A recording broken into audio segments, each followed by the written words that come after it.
नमस्कार दोस्तों, रोमा की आवाज़ 2.0 में आपका स्वागत है। आज की हमारी कहानी का नाम है चमत्कार। घर में आज सपना चिल्लाते हुए अपनी छोटी सी ननद से बोलती है, क्यों रे इतनी बड़ी हो गई है, तुझे यह भी नहीं पता कि बिना पूछे किसी की चीज़ नहीं छूते हैं।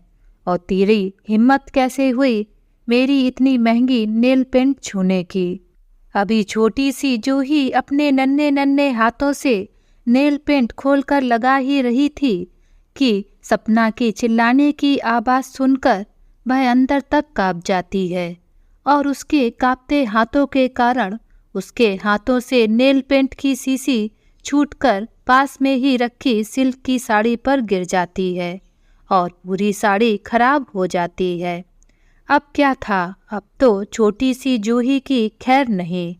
यह सब देखकर सपना तो आग बबूला हो जाती है।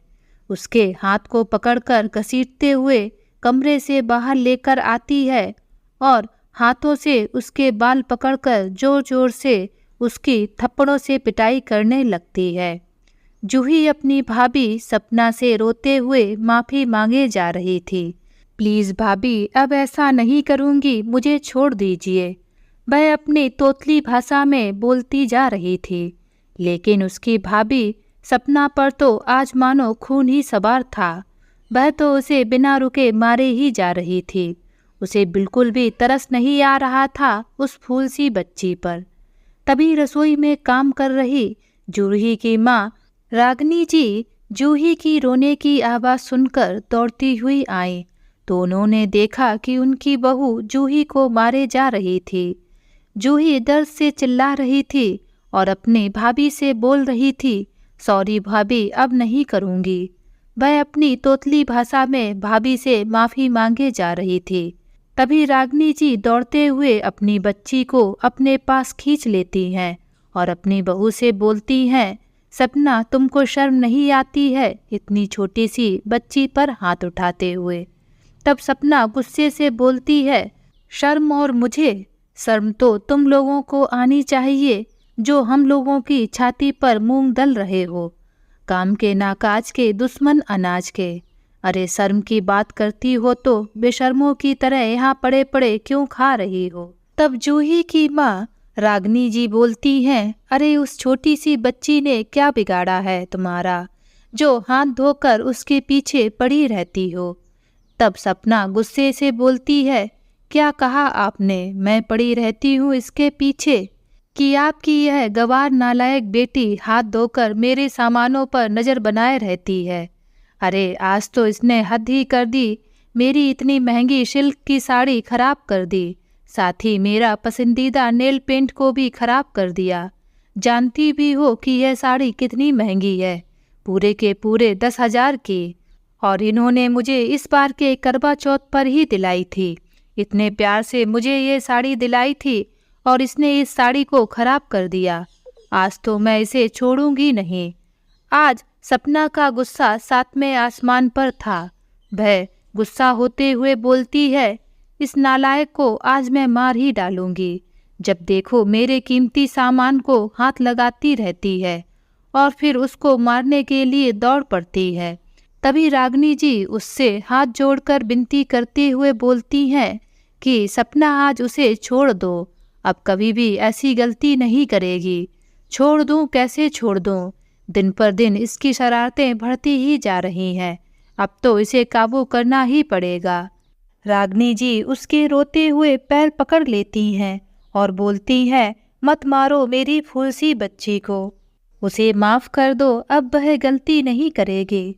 तो सपना पैर पटकते हुए बोलती है, ठीक है मारूंगी नहीं, लेकिन 2 दिन तक तुम्हें और तुम्हारे दोनों बच्चों को खाने का एक भी दाना नहीं मिलेगा। अगर तुम लोगों ने चुराकर एक अन्न का दाना भी खाया तो मुझसे बुरा कोई नहीं होगा। तब रागनी जी रोते हुए बोलती है, नहीं सपना, ऐसा जुल्म मत करो, मेरा बेटा बीमार रहता है, डॉक्टर ने उसे सही समय पर सही खाना देने को कहा है। 2 दिन तक अगर उसे कुछ भी खाने को नहीं मिलेगा तो उसकी हालत और ख़राब हो जाएगी। हम पर रहम खाओ। रागनी जी आगे बोलती हैं, तुम चाहो तो मुझे खाने को मत दो, पर मेरे बच्चों पर रहम खा लो। लेकिन सपना ने उसकी एक भी ना सुनी और गुस्से से तमतमाते हुए अपने कमरे में चली गई। इधर जूही लगातार रोए जा रही थी। उसके गोरे गोरे गाल फूल कर लाल हो गए थे। गालों पर लाल बरतें पड़ गई थीं। रागनी जी भी उससे चिल्लाते हुए बोलती है, तुम्हें मैंने इतनी बार समझाया है कि तुम भाभी की चीज मत छुआ करो, लेकिन तुम तो मेरी एक नहीं सुनती हो। अब तुम्हारे कारण तुम्हारे भाई को भी भूखा रहना पड़ेगा। अब वह फूल सी बच्ची अपनी तोतली आवाज में बोलती है, माँ मेरे स्कूल में कल डांस कंपटीशन है, इसीलिए मैं भाभी की नेल पेंट अपने नाखूनों में लगा रही थी। और ऐसा बोलते ही फपक कर रो पड़ती है, सॉरी माँ, मुझसे गलती हो गई। तभी रागनी जी भी उसे सीने से लगा लेती हैं, नहीं बेटा, सॉरी तो मुझे बोलना चाहिए। जो तेरी छोटी छोटी ज़रूरतें मैं पूरी नहीं कर पाती, मुझे माफ़ कर दो मेरी बेटी, मुझे माफ़ कर दे।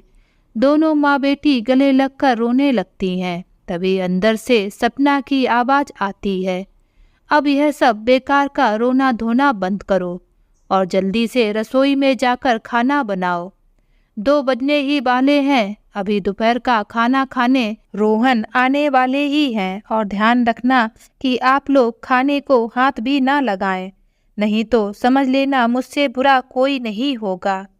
रागनी जी अपने बेटे बहू का खाना बनाकर रख देती हैं और अपने कमरे में जाती हैं, जहां अपने बेटे राहुल को पलंग पर लेटा देखकर वह फपक कर रो पड़ती हैं।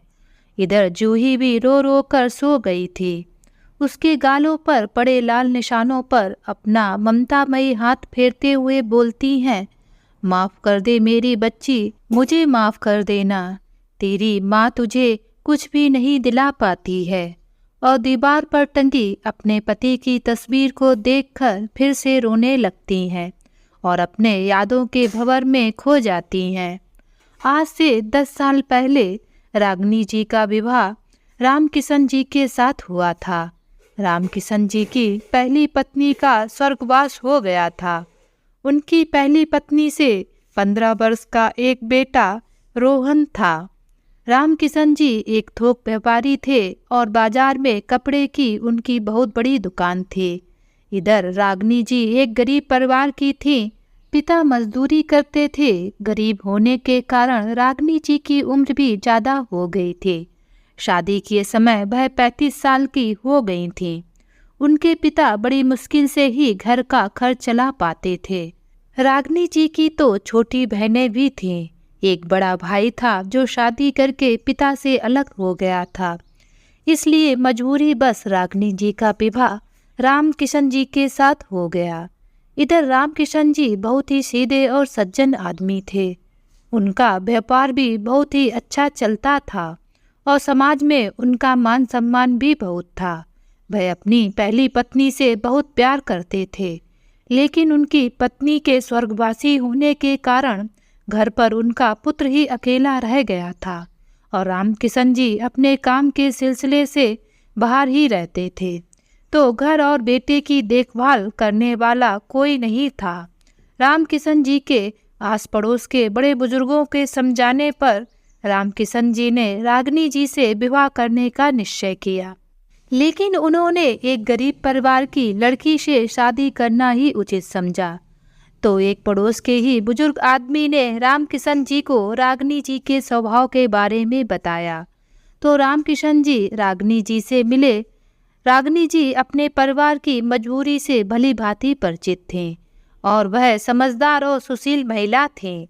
रागनी जी के विचारों से रामकिशन जी बहुत प्रभावित हुए और वे उनसे शादी करने के लिए राजी हो गए। उस समय रामकिशन जी की आयु 40 वर्ष थी। शादी के बाद रागनी जी ने बड़े ही प्यार और अपनत्व के साथ घर की सारी जिम्मेदारियां संभाल ली और अपने पति और उनके पुत्र रोहन का पूरा ध्यान रखा। वह कभी भी रोहन के साथ सौतेला व्यवहार नहीं करते, उसकी छोटी सी छोटी चीज का ध्यान रखते, लेकिन रोहन कभी भी उन्हें माँ की तरह नहीं मानता। वह उनसे कुछ कहता तो नहीं था, लेकिन उसके व्यवहार से समझ में आ जाता था कि वह उन्हें पसंद नहीं करता। रामकिशन जी ने भी बहुत बार उसे समझाने की कोशिश की, लेकिन वह कुछ समझने को ही तैयार नहीं था। शादी के 2 साल बाद रागिनी जी ने एक सुंदर से लड़के को जन्म दिया। रामकिशन जी ने और रागिनी जी ने बड़े ही प्यार से उसका नाम राहुल रखा। रागिनी जी ने राहुल के जन्म के बाद भी कभी भी रोहन की देखभाल में और प्यार में कोई भी कमी नहीं रखी। धीरे धीरे समय बीत गया। राहुल अब 3 साल का हो गया। तब रागिनी जी ने एक सुंदर सी बेटी जूही को जन्म दिया। अब तो मानो रागिनी जी की झोली खुशियों से भर गई। इधर रोहन भी बड़ा हो गया था। वह 23 साल का युवा लड़का बन गया था, लेकिन उसकी रुचि पढ़ाई लिखाई में ज़्यादा नहीं थी, इसलिए वह अपने पिता के व्यापार में हाथ बटाने लगा। जब रोहन 25 वर्ष का हुआ तो उसके पिता ने एक सुंदर सी लड़की सपना से उसका विवाह कर दिया। रोहन की शादी बहुत धूमधाम से की गई। रागिनी जी ने उसके विवाह में कोई भी कमी नहीं रखी। उन्होंने अपनी सास होने के पूरे दायित्व पूरे किए। घर में हंसी खुशी का माहौल था। रागिनी जी ने सपना को अपनी बेटी की तरह ही रखा। वह कभी भी उससे तेज आवाज में बात नहीं करती और ना ही उसे कभी कुछ काम करने को बोलते। सपना का जो भी मन होता वह कर लेती, नहीं होता तो नहीं करती। सब कुछ अच्छा चल ही रहा था कि रोहन की शादी के 4 माह बाद ही रामकिशन जी का ट्रक से एक्सीडेंट हो जाता है और रोड पर ही वह अपनी आखिरी सांसें लेते हैं। अब रागिनी जी का तो मानो सब कुछ उजड़ जाता है। रोहन का व्यवहार तो पहले से ही रागिनी जी के साथ अच्छा नहीं था। उसने पिता के मरते ही उनके व्यापार और घर पर अपना हक जमा लिया। इधर सपना भी पहले थोड़ा बहुत काम करती थी, अब वह वो भी नहीं करती। अब तो रागिनी जी के घर में स्थिति नौकरों जैसी हो गई। अब उनका दुख दर्द बांटने वाला कोई नहीं था। अपने छोटे दोनों बच्चों को लेकर कहाँ जाएं? एक दिन रागिनी जी ने अपने बच्चों की फीस जमा कराने के लिए रोहन से पैसे मांगे तो वह बोला, मेरे पास पैसे नहीं हैं इन बेकार के खर्चों के लिए। और आगे बोलता है, क्या करना है पढ़ा लिखा कर। ऐसा करो, राहुल को कल से मेरे साथ दुकान पर भेज देना और जूही से घर का काम करवाओ। तब रागिनी जी बोलती है, अरे राहुल अभी 8 साल का ही है, उसकी अभी उम्र पढ़ने लिखने की है और जूही भी अभी बहुत छोटी है। तब रोहन बोलता है, मुझे कुछ नहीं पता। तब रागिनी जी बोलती हैं, तुम्हारे पिता की संपत्ति में मेरे दोनों बच्चों का भी तो अधिकार है, क्योंकि बच्चे उनके ही संतानें हैं। तब रोहन हंसते हुए बोलता है, कौन सी संपत्ति, कैसी संपत्ति?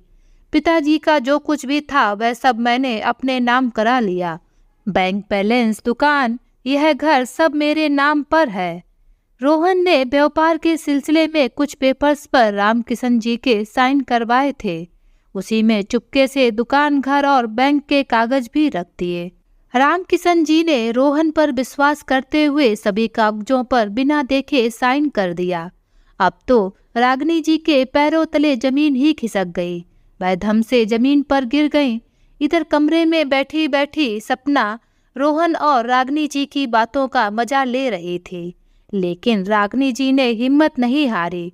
उन्होंने आस पड़ोस के एक बुजुर्ग व्यक्ति की सहायता से विधवा पेंशन बनवा ली और अपनी सोने की अंगूठी बेचकर अपने बेटे राहुल का अगली क्लास में एडमिशन करा दिया और फीस भी जमा कर दी। धीरे धीरे गाड़ी ऐसे ही चलती रही। रागिनी जी घर का सारा काम करती। अब तो सपना घर का एक भी काम नहीं करती, वह तो बस बैठे बैठे हुक्म चलाती। रागिनी जी अभी अपनी यादों में खोई हुई थी कि राहुल के बुलाने की आवाज आई, मामा भूख लगी है, थोड़ा सा खाना ला दो। रागिनी जी ने घड़ी की तरफ देखा तो 4 बजे थे, लेकिन अब वह समझ नहीं पा रही थी कि खाना लाए तो कहाँ से लाए। लेकिन फिर भी हिम्मत करके वह सपना के पास जाती हैं और उसके कमरे के बाहर जाकर बोलती है, सपना 4 रोटी ही दे दो, बच्चों को भूख लगी है और राहुल की तबीयत भी ठीक नहीं है। उसको दबा देने का समय भी हो रहा है। तभी सपना अंदर से चिल्लाते हुए बोलती है, अरे 2 दिन खाना नहीं खाएगा तो क्या मर जाएगा। तभी रोहन भी बोलता है, रोज रोज का तमाशा बनाकर रख दिया है, चैन से 1 घंटे आराम भी नहीं करने देते। इतनी ही भूख लगी है तो कटोरा लेकर भीख मांग लो, भूखों का पेट ही नहीं भरता है, जाने कितना खाते हैं। और पैर पटकते हुए कमरे से बाहर निकला और रागनी जी को घूरता हुआ अपने दुकान चला गया। बेचारी रागनी जी रोती रह गईं। किसी तरह उन्होंने रात काटी। बच्चों का भूख से बेहाल चेहरा उनसे देखा नहीं जा रहा था। जब सुबह हुई तो उन्होंने सोचा अब बहुत हो गया, अब वह अपने बच्चों को ऐसे घुट घुट कर मरते हुए नहीं देख सकती। उनके पास पैसे तो नहीं थे, लेकिन उनके पति का मंगलसूत्र था, उसे वह अपने सीने से लगाकर रखती थीं। लेकिन बच्चों का भूख से तड़पता चेहरा देखकर वह सुनार के पास उसे बेच देती हैं और उससे जो रुपए मिलते हैं उनसे वह कुछ सामान खरीद कर ले आती हैं। वह बच्चों को भरपेट खाना खिलाती हैं। उनके पास जो पैसे बचे हुए थे वह उनसे कुछ करना चाहती थीं। उन्होंने देखा कि उनके पड़ोस में ही एक लड़कियों का हॉस्टल है, जहाँ लड़कियां अपने घर से दूर पढ़ाई के सिलसिले में रहती हैं और उनके पास इतना टाइम नहीं होता कि वह खाना बना सकें। तो वह हॉस्टल में जाती हैं और लड़कियों से बात करती हैं। वह लड़कियों से बोलती है कि वह उनको घर का बना हुआ शुद्ध खाना देंगी। वह लड़कियां भी अपने घर से दूर रहती थी और उनके पास भी इतना टाइम नहीं था कि वह खाना बना सकें। तो वह रागनी जी को अपने खाने का ऑर्डर दे देती हैं। अब रागनी जी के पास 10 लड़कियों के खाने के ऑर्डर मिल जाते हैं, लेकिन सपना को इसमें भी ऐतराज था। वह इस पर भी उन्हें ताने कसती और उनके काम में अड़चन डालती। लेकिन रागनी जी हिम्मत हारने वाली महिला नहीं थी। उन्होंने सभी अड़चनों को पार करके पूरा 1 महीना लड़कियों को अच्छे से खाना दिया। लड़कियों को भी खाना बहुत पसंद आया। इस तरीके से धीरे धीरे रागनी जी की प्रसिद्धि फैलने लगी। अभी रागनी जी को थोड़ा बहुत काम चलना शुरू ही हुआ था, लेकिन भगवान को तो अभी भी उन पर रहम नहीं था। उन्होंने उनके आगे एक दूसरी बहुत बड़ी समस्या खड़ी कर दी कि राहुल की तबीयत बहुत ज़्यादा खराब हो जाती है। वह उस दिन स्कूल गया हुआ था। स्कूल से फ़ोन आया और फ़ोन पर रागनी जी को उनकी स्कूल की प्रिंसिपल ने बताया कि आपका बेटा गेम्स के पीरियड में खेलते खेलते बेहोश होकर गिर पड़ा, उसे अभी भी होश नहीं आया है। तो रागनी जी घबराते हुए उसके स्कूल जाती हैं और अपने बेटे को ऑटो में बिठाकर सीधे अस्पताल ले जाती हैं। वहाँ डॉक्टर राहुल को देखते हैं। पहले तो डॉक्टर को राहुल को देखकर कुछ समझ में नहीं आता, लेकिन कुछ टेस्टिंग करने के बाद पता चलता है कि राहुल को ब्रेन में ट्यूमर है और वे रागनी जी को पूरी बात बताते हैं। रागनी जी के ऊपर तो मानो दुखों का पहाड़ ही टूट पड़ता है। वह वहीं फूट फूट कर रोने लगती है। तब डॉक्टर उन्हें ढांढस बंधाते हैं और बोलते हैं, आपका बेटा बच सकता है, लेकिन इसके लिए आपको 5 लाख रुपए की ज़रूरत है।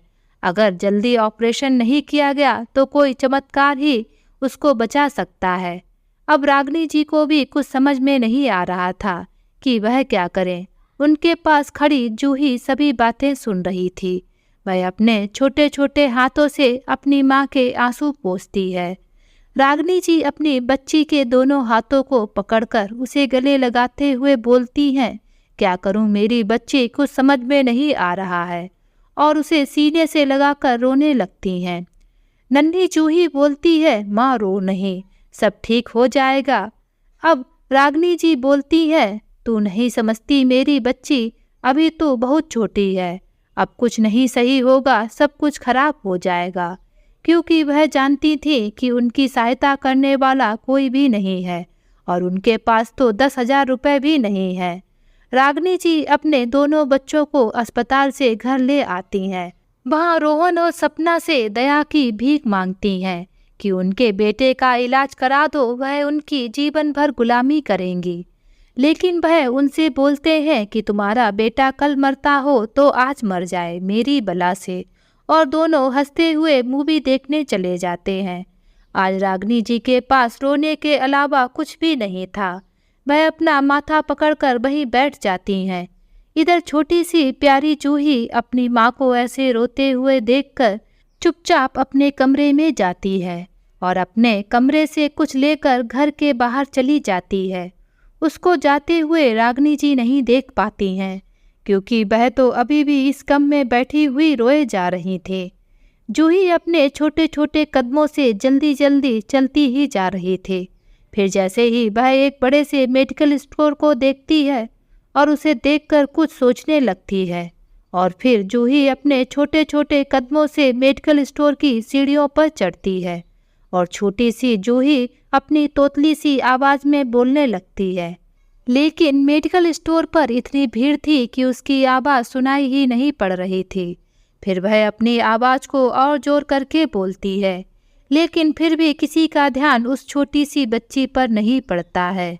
वहाँ कहने को तो 6-7 कर्मचारी काम करने वाले थे, लेकिन भीड़ होने की वजह से किसी की भी नज़र उस पर नहीं पड़ती है।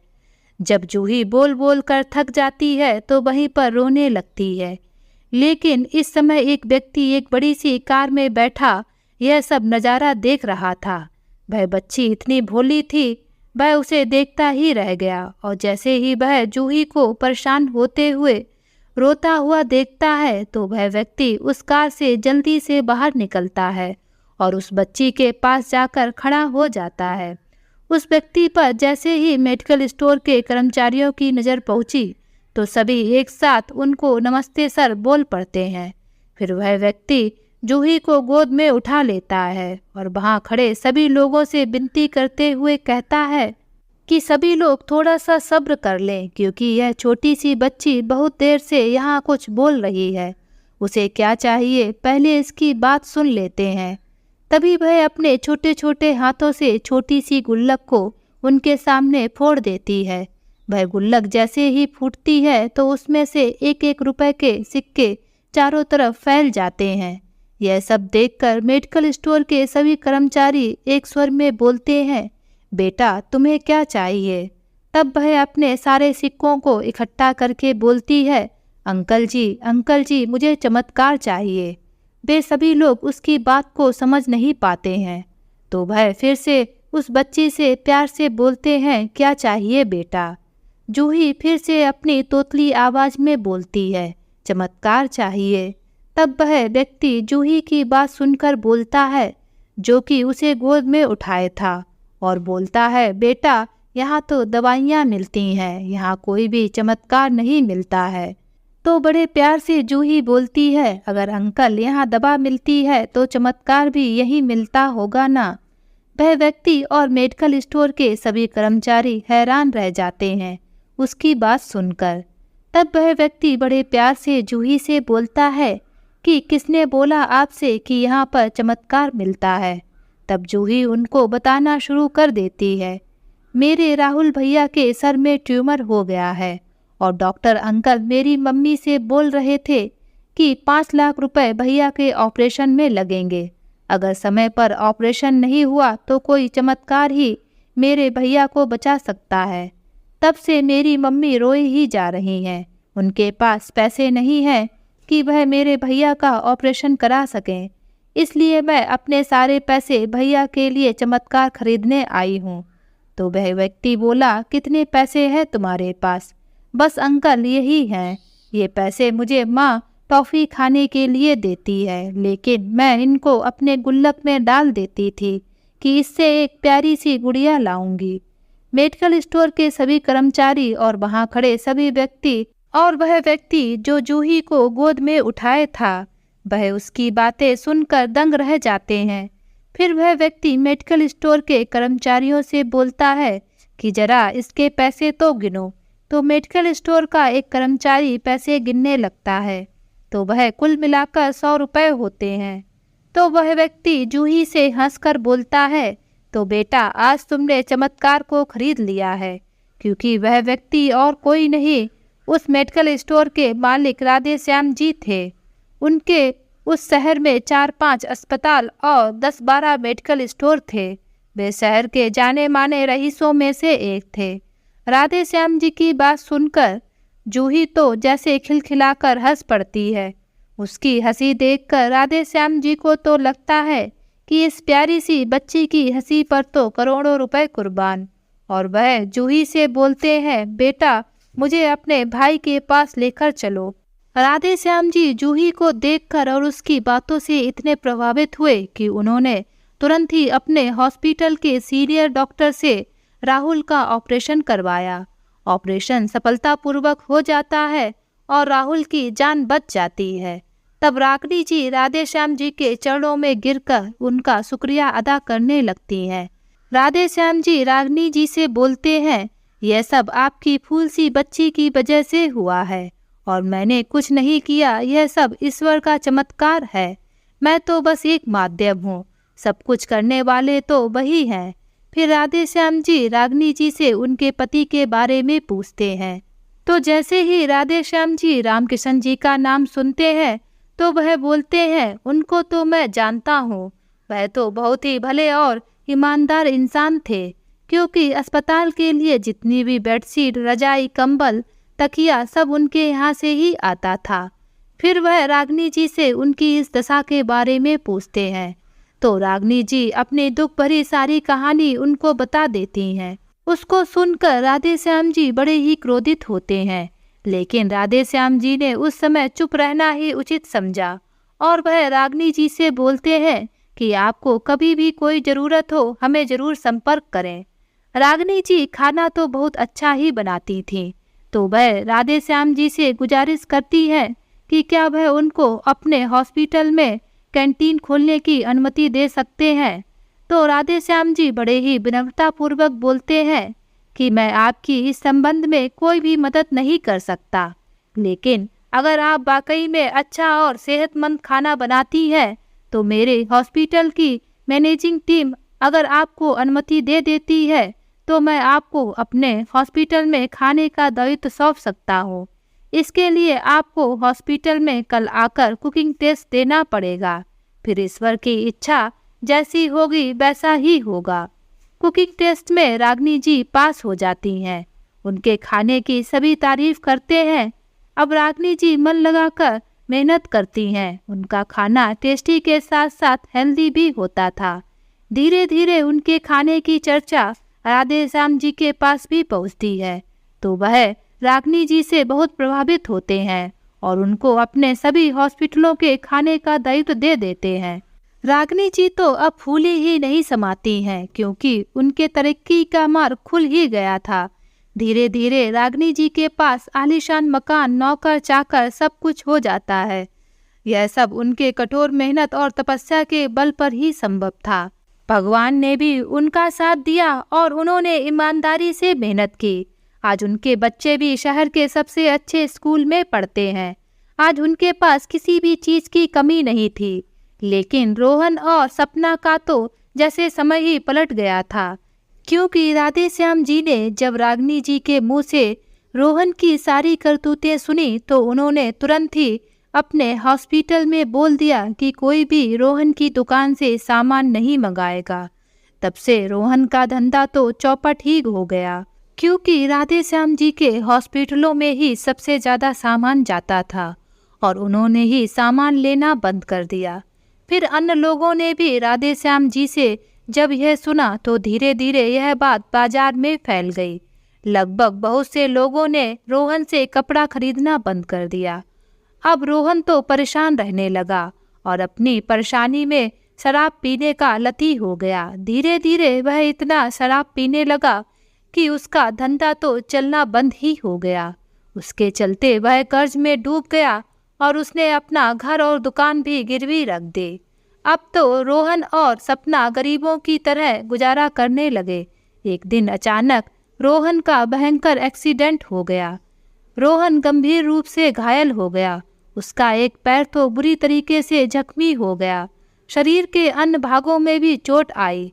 जब सपना को डॉक्टर के द्वारा पता चला कि रोहन के पैर का ऑपरेशन होना है और उसके लिए 5 लाख रुपए की ज़रूरत है, तो पूनम यह सोच सोच कर परेशान थी कि पैसे की व्यवस्था कैसे की जाए। यदि रोहन के पैर का ऑपरेशन जल्दी नहीं हुआ तो उसके पूरे शरीर में इन्फेक्शन फैल जाएगा और उसको बचाना मुश्किल हो जाएगा। वह रोते हुए अपने भाई को फ़ोन करती है, लेकिन उसकी भाभी पीछे से बोलती है, कोई ज़रूरत नहीं है पैसे देने की, हमारे बच्चे क्या भीख मांगेंगे। अब पूनम के पास कोई सहारा नहीं था। वह रोते हुए रागिनी जी के पास जाती है और बोलती है, माँ जी मेरे पति को बचा लो। वह रागिनी जी के पैर में गिर जाती है और रो रो कर उनसे दया करने की भीख मांगती है। तभी कहा जाता है कि कर्मों का तो फल भोगना ही पड़ता है। आज सपना को भी वही दिन देखना पड़ रहा है जब रागिनी जी अपने बेटे की जिंदगी की भीख मांग रही थीं और वह उनसे कितना कड़वा बोल रहे थे कि तुम्हारा बेटा कल मरता हो तो आज ही मर जाए, और हंसते हुए मूवी देखने चले जाते हैं। आज सपना और रोहन की वही स्थिति थी, इसलिए कहा जाता है कि कर्म लौट कर आते हैं। सपना को अपने पैरों में रोता हुआ देखकर रागिनी जी तुरंत ही उसे चुप कराते हुए बोलती हैं, तुम चिंता मत करो, मैं अपने बेटे को कुछ नहीं होने दूंगी। और तुरंत ही सपना के साथ जाकर हॉस्पिटल में सारे पैसे जमा कर देती हैं। रोहन का ऑपरेशन अच्छे से सही समय पर हो जाता है और जब उसको होश आता है तो वह सपना से पूछता है कि इतने सारे पैसों की व्यवस्था तुमने अकेले कैसे की। सपना रोहन को रोते हुए अपने मायके और रागिनी जी की सारी बात बताती है। रोहन यह सब सुनकर दंग रह जाता है। वह मन में सोचता है कि उसने रागिनी जी के साथ कितना गलत व्यवहार किया, लेकिन मेरे गलत व्यवहार के बावजूद भी रागिनी जी ने उसके साथ अच्छा करने में तनिक भी नहीं सोचा। तभी रागिनी जी अपने दोनों बच्चे जूही और राहुल को लेकर कमरे में प्रवेश करती हैं। रोहन उनको देखकर रोने लगता है और हाथ जोड़कर माफ़ी मांगता है, माँ मुझे माफ़ कर दो।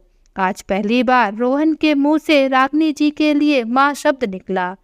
तब रागिनी जी थोड़ी सी भावुक होती हैं, लेकिन खुद को संभालते हुए बोलती है, बेटा तुमने भले ही मुझे अपनी माँ कभी नहीं माना हो, लेकिन मैंने सदा ही तुम्हें अपना बड़ा बेटा माना है।